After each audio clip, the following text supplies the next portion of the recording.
नमस्कार मेरे प्यारे छात्रों, आप सभी का स्वागत है चाणक्य क्लासेस में। आज हम शुरू करने जा रहे हैं वैज्ञानिक का एक ऐसा अध्याय जो सिर्फ परीक्षा में नंबर लाने के लिए नहीं बल्कि आपके पूरे जीवन को समझने में मदद करेगा। ठीक है, यानी कि हम लोग बायोलॉजी करने वाले हैं। चैप्टर 1 है, ये कक्षा 10वीं बिहार बोर्ड के लिए है, जो कि आपके लिए बहुत ही महत्वपूर्ण रहने वाला है। ठीक है, और ये हम लोग जो है तीसरा पार्ट कवर करने वाले हैं इस वीडियो में। ये वीडियो हम लोगों का तीसरा पार्ट होने वाला है बच्चों।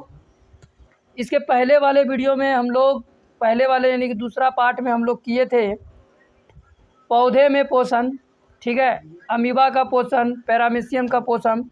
और आज जो इस वीडियो में होने वाला है बच्चों वो है मनुष्य के पोषण की प्रक्रिया। ये सिर्फ एक टॉपिक नहीं बल्कि आपके शरीर और प्रकृति के बीच के रिश्ते की कहानी है। मैं आपसे एक वादा करता हूं, अगर आपने ये वीडियो अंत तक ध्यान से देखा तो न सिर्फ ये पूरा चैप्टर याद हो जाएगा, यानी कि ये टॉपिक याद हो जाएगा, बल्कि विज्ञान से प्यार भी हो जाएगा। ठीक है, तो बिना स्किप किए वीडियो को पूरा देखें बच्चों। तो चलिए शुरू करते हैं ज्ञान की ये दिलचस्प यात्रा। बच्चों आज हम लोग करने वाले हैं मनुष्य के पोषण की प्रक्रिया। बच्चों मनुष्य के पोषण की प्रक्रिया कैसे होती है इसके बारे में जानेंगे। तो बच्चों कल्पना कीजिए आपका शरीर एक बहुत बड़ा कारखाना है। ठीक है, आप कल्पना कीजिए कि आपका जो शरीर है वो एक बहुत बड़ा कारखाना है। ठीक है बच्चों, इस कारखाने को चलाने के लिए रोज़ ईंधन चाहिए होता है ना। समझने की प्रयास कीजिएगा, इस कारखाने को चलाने के लिए रोज़ ईंधन की आवश्यकता होती है बच्चों। अब वो ईंधन क्या है, तो हम बोलेंगे वो ईंधन सर जी भोजन है ना। क्या है? भोजन है, यानी कि फूड। लेकिन सीधा खाना खा लेने से वो ईंधन नहीं बन जाता, उसे स्टेप बाय स्टेप प्रोसेस से गुजरना पड़ता है बच्चों। इस प्रक्रिया को कहते हैं पाचन क्रिया। ठीक है बच्चों, क्या कहेंगे? इस प्रक्रिया को कहते हैं पाचन क्रिया। किस प्रक्रिया को? स्टेप बाय स्टेप प्रोसेस से गुजरना पड़ेगा, उसे हम लोग कहेंगे पाचन क्रिया। और इस तरह के पोषण को कहते हैं बच्चों विषमपोषी पोषण। क्या बोलेंगे? विषमपोषी पोषण। तो बच्चों चलिए ध्यान दीजिए, मनुष्य के पोषण की प्रक्रिया यहाँ पर हमने परिभाषा लिखे हुए हैं, इन्हें समझते हैं और इन्हें पढ़ते भी हैं। बच्चों मैं आप लोगों से एक बात और भी कहना चाहूँगा कि आप लोग जो है इनका नोट्स ज़रूर बनाएं। ठीक है, आप यदि नोट्स बनाते हैं तो आपके आने वाले परीक्षा जो है 2026 में जो बोर्ड एग्ज़ाम की परीक्षा होने वाली है उसके लिए ये बहुत ही महत्वपूर्ण होने वाला है। ठीक है, तो बच्चों ध्यान दीजिए, मनुष्य के पोषण की प्रक्रिया। मनुष्य के पोषण की प्रक्रिया बच्चों, मनुष्य में विषमपोषी पोषण पाया जाता है। इस प्रकार के पोषण में भोजन को ग्रहण करके उसे शरीर के भीतर पचाया जाता है बच्चों, तथा उसमें उपस्थित आवश्यक पोषक तत्वों का अवशोषण कर शरीर को ऊर्जा प्रदान की जाती है। ठीक है बच्चों, यहाँ तक क्लियर हो गया? दोबारा सुनेंगे, मनुष्य में विषमपोषी पोषण पाया जाता है। और जो है ना बच्चों, इसे विषमपोषी पोषण किसे कहते हैं? जो कि हमने जो खाना खाया उसे स्टेप बाय स्टेप प्रोसेस से जो गुजरना पड़ता है। ठीक है, तो इस प्रक्रिया के इस तरह के पोषण को हम लोग क्या कहेंगे? विषमपोषी पोषण कहेंगे। और इस प्रक्रिया को बच्चों हम लोग पाचन क्रिया भी कहते हैं। ठीक है, तो बच्चों पाचन तंत्र में प्रमुख अंग एवं उनके कार्य जानते हैं क्या क्या होता है। बच्चों पहला है हमारा मुख, जो कि हम लोग मुख से खाना भी खाते हैं। ये जो मुख दिख रहा है आपको, ये मुख, इसी से ना हम लोग खाना खाते हैं जी हाँ। यह पाचन तंत्र का प्रारंभिक अंग है, जहाँ भोजन का यांत्रिक यानी कि चबाने द्वारा तथा रासायनिक लार द्वारा पाचन प्रारंभ होता है। थोड़ा सा समझने का प्रयास कीजिएगा बच्चों। हम मनुष्यों का जो है ना पोषण की जो प्रक्रिया होती है, यानी कि कहने का मतलब ये हुआ कि स्टेप बाय स्टेप जो चलते हैं उसका पहला स्टेशन जो होता है बच्चों मुख होता है, माउथ होता है। पहला स्टेशन यानी कि मुंह, यानी कि मुख, माउथ, बच्चों थोड़ा सा समझने का प्रयास कीजिएगा। जब आप खाना खाते हैं तो सबसे पहले मुख में दांत से उसे चबाते हैं, है या नहीं? बिल्कुल है, चबाते हैं सर जी।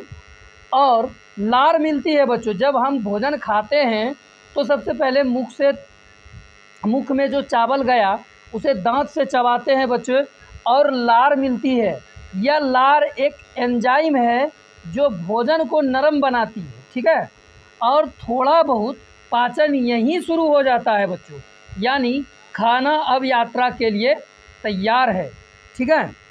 दूसरा बात है बच्चों, ग्रसनी एवं अन्न नली, ठीक है। डायग्राम में भी समझने का प्रयास कीजिएगा, इसमें हमने स्टेप बाय स्टेप समझा दिए हैं, ठीक है। एरो का निशान भी लगा दिए हैं कि ग्रस नली, अन्न नली किसे कहते हैं, मुख्य क्या है, ये सारी बातें इसमें हम दे चुके हैं। आप लोग ध्यानपूर्वक देखें और समझने का प्रयास करें, ठीक है। चलिए, ग्रस नली और अन्न नली क्या होता है बच्चों?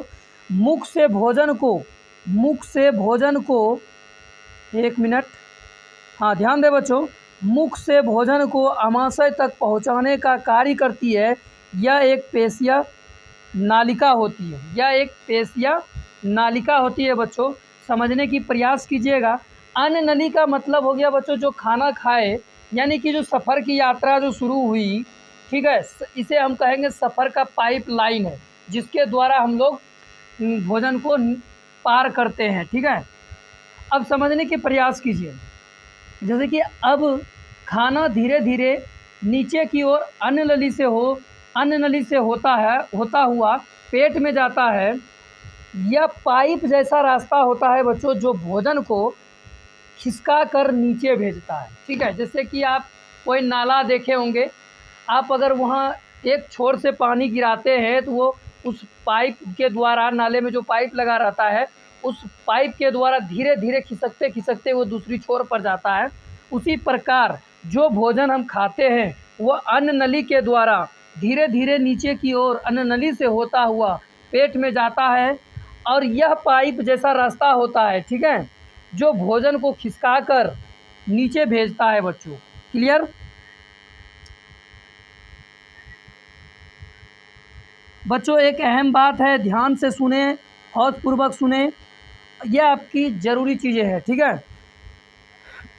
जिस भी बच्चे को ये पीडीएफ की ज़रूरत हो या पीडीएफ लेना चाहते हैं, वो हमारे इस दिए हुए नंबर पर, आप ध्यान से देख पा रहे होंगे कि मैं गोल गोल चक्कर लगा रहा हूँ नंबर के आगे पीछे, ठीक है, राउंड लगा रहा हूँ, गोल गोल चक्कर लगा रहा हूँ बच्चों। ये जो नंबर है, इस नंबर पर आप कॉल या फिर व्हाट्सअप करें, आपको पीडीएफ प्रोवाइड कर दी जाएगी, और वो भी बच्चों बिल्कुल फ्री ऑफ कॉस्ट में। और ये सुविधा उन बच्चों के लिए है जो हमारे ऑफलाइन क्लास तक नहीं पहुंच पा रहे हैं, यानी कि हमारे ऑफलाइन आने में उससे कठिनाई है, यानी कि उसकी घर जो है दूर पड़ता हो। यानी कि बात करें, जैसे कि हम बांका ज़िले में हैं, धोरिया क्षेत्र में आते हैं, हमारा जो है कोचिंग जो है ऑफलाइन का, ये गौरा चौक पर होता है, सिंह मार्केट विवाह भवन के पास, ठीक है। अगर यहाँ इसके लोकल के अगर कोई बच्चे हैं तो वो हमारे ऑफलाइन क्लास तक आकर पीडीएफ को प्रोवाइड कर सकते हैं, अन्यथा जो दूर के बच्चे हैं वो मुझे कॉल करके पीडीएफ ले सकते हैं। बच्चों अब हम बात करने वाले हैं आमाशय, यानी कि खाना बनता है जो, ठीक है।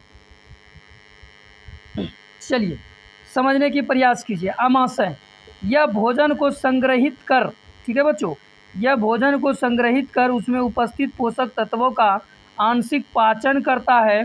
इसमें गैस्ट्रिक रस स्रावित होता है जो प्रोटीन के पाचन में सहायक होता है बच्चों, ठीक है। बच्चों इन्हें समझने का प्रयास कीजिए। मेरा कहने का मतलब ये है, जैसे कि अब खाना पहुंचता है हमारे आमाशय यानी कि पेट में नली के द्वारा, यहाँ तेज अम्ल, ठीक है बच्चों, यहाँ तेज अम्ल यानी कि हाइड्रोक्लोरिक HCl, ठीक है, और पाचक रस मिलते हैं जो खाने को अच्छे से तोड़ते हैं, ठीक है। यहाँ भोजन एक सूप जैसा बन जाता है, यानी कि द्रव, यानी कि शरबत जैसा बन जाता है, रस जैसा बन जाता है बच्चों, ठीक है। चलिए अब नेक्स्ट बात करेंगे बच्चों छोटी आंत। चलिए इनके बारे में भी जानेंगे। छोटी आंत क्या होता है? यह पाचन तंत्र का सबसे लंबा भाग होता है बच्चों। छोटी आंत जो है पाचन का सबसे लंबा भाग होता है, जहाँ भोजन का पूर्ण पाचन एवं पोषक तत्वों का अवशोषण होता है। यहाँ पित्त रस, ठीक है, यहाँ पित्त रस, अनगाशयी रस और आंतों के रस की सहायता से पाचन संपन्न होता है। ठीक है बच्चों, समझने का प्रयास कीजिए। ठीक है, छोटी आंत यानी कि असली काम यही होता है बच्चों। ठीक है, छोटी आंत जो है असली काम जो हमारा होता है यही होता है। अब आता है शरीर का सबसे इंटेलिजेंट हिस्सा जिसे बोलते हैं। ठीक है, छोटी आंत शरीर का सबसे इंटेलिजेंट हिस्सा का बात करें तो वो है छोटी आंत। ठीक है, यहाँ लीवर से पित्त रस, ठीक है बच्चों, अग्रयाशय में से एंजाइम जो होता है, एंजाइम और आंतों से रस मिलते हैं। ठीक है, भोजन अब पूरी तरह पच जाता है। ठीक है, यहीं पर हमारा भोजन को पचता है बच्चों। अब बताइए कि इसके बाद क्या होता है, फिर क्या होता है बच्चों। छोटी आंत इन पोषक तत्वों को खून में भेज देती है। ठीक है, छोटी आंत क्या करता है, इन पोषकों को खून में भेज देती है। यहीं से हमें ऊर्जा, ताकत, विकास और सेहत मिलती है बच्चों। ठीक है, अब बात करेंगे बड़ी आंत यानी कि सफाई कर्मचारी। ठीक है बच्चों, बड़ी आंत यानी कि सफाई कर्मचारी, ये सफाई कर्मचारी है। ठीक है, बड़ी आंत क्या है बच्चों, सफाई कर्मचारी है। यहाँ भोजन से जल का अवशोषण होता है तथा अपाचय अवशेष मल के रूप में बाहर निकाल दिए जाते हैं बच्चों। कहने का मतलब ये है, बड़ी आंत बोले सफाई कर्मचारी बोलने कर कि अब जो भी अपशिष्ट बच गया है, यानी कि वेस्ट, अपशिष्ट यानी कि वेस्ट, ठीक है, उसमें से पानी निकाल लिया जाता है और बाकी शरीर से मल के रूप में बाहर कर दिया जाता है। ठीक है, इसे हम लोग बड़ी आंत बोलेंगे यानी कि सफाई कर्मचारी। ठीक है, चलिए आगे बढ़ते हैं बच्चों।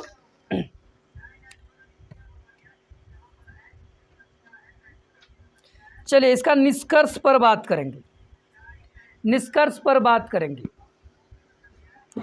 मनुष्य का पाचन तंत्र, मनुष्य का जो पाचन तंत्र होता है वो जटिल एवं सुनियोजित प्रणाली है बच्चों। सुनियोजित प्रणाली है जो भोजन को ऊर्जा में परिवर्तित कर शरीर की आवश्यकताओं की पूर्ति करता है। ठीक है, अगर मैं बोलूं कि अंत में क्या सीखा हमने, आपने क्या सीखा इस बारे में, तो आप क्या बताएंगे। खाना ही काफ़ी नहीं है बच्चों, उसे पचाना, पोषक तत्वों को लेना और कचरे को बाहर निकालना, यही है पोषण की असली प्रक्रिया बच्चों। ठीक है, फिर से सुने, खाना ही काफ़ी नहीं है, उसे पचाना, पोषक तत्वों को लेना और कचरे को बाहर निकालना, यही है पोषण की असली प्रक्रिया। ठीक है, एक पंक्ति में समझो बच्चों, भोजन क्या है, पाचन क्या है, अवशोषण क्या है, ऊर्जा क्या है बच्चों, उत्सर्जन। आई होप आप लोग समझ रहे होंगे। अगर जिस भी बच्चे को थोड़ा सा भी अगर डाउट हो तो वो हमें कमेंट सेक्शन में कमेंट करें।